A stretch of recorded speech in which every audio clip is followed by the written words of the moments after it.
So I've been vegan for over 3 years and I'm pretty vocal about it. I've got a Facebook page. If we do not change course by 2020, we risk missing the point where we can avoid runaway climate change. Instagram, YouTube and Twitter now.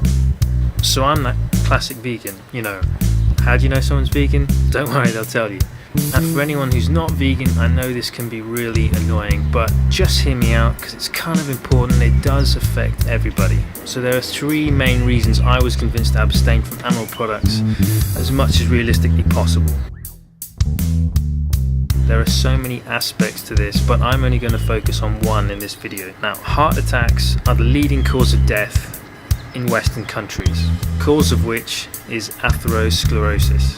The primary indicator as to whether someone is likely to have atherosclerotic plaques building in their arteries is the level of cholesterol in their blood. We actually make all the cholesterol we could possibly need, so any dietary cholesterol is unnecessary. And dietary cholesterol is only found in animal products.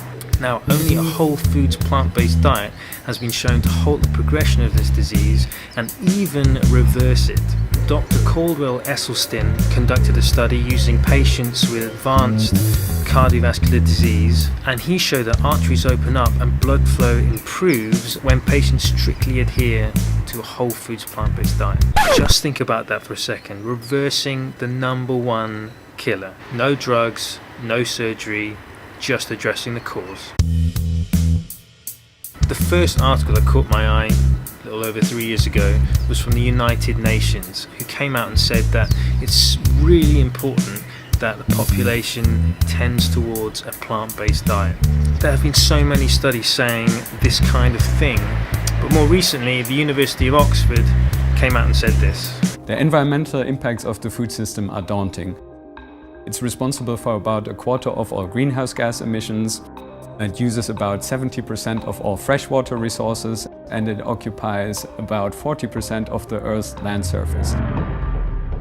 Food-related emissions could increase to 50% by 2050 and fill up the total emissions budget that we have in order to avoid dangerous levels of climate change.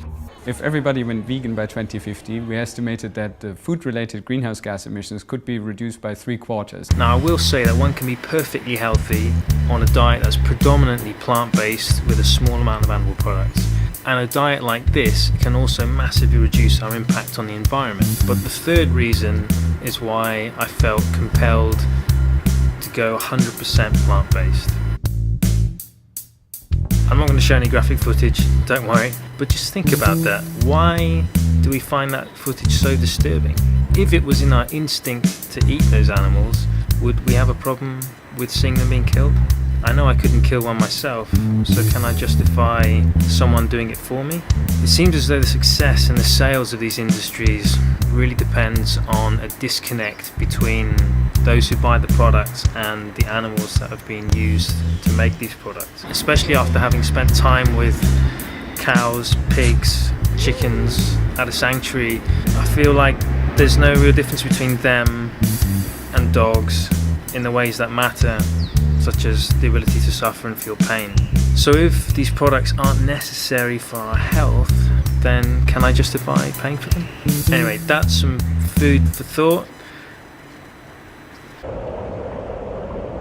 I hope this gives you some idea as to why somebody would choose to go vegan, and if you're still not convinced, I hope maybe this will inspire you to increase the amount of whole plants in your diet, because it really is the future if you want to survive as a species beyond the next few generations. It's by no means the sole solution to all our problems, but it really will make a difference. Eat plants, ride bikes.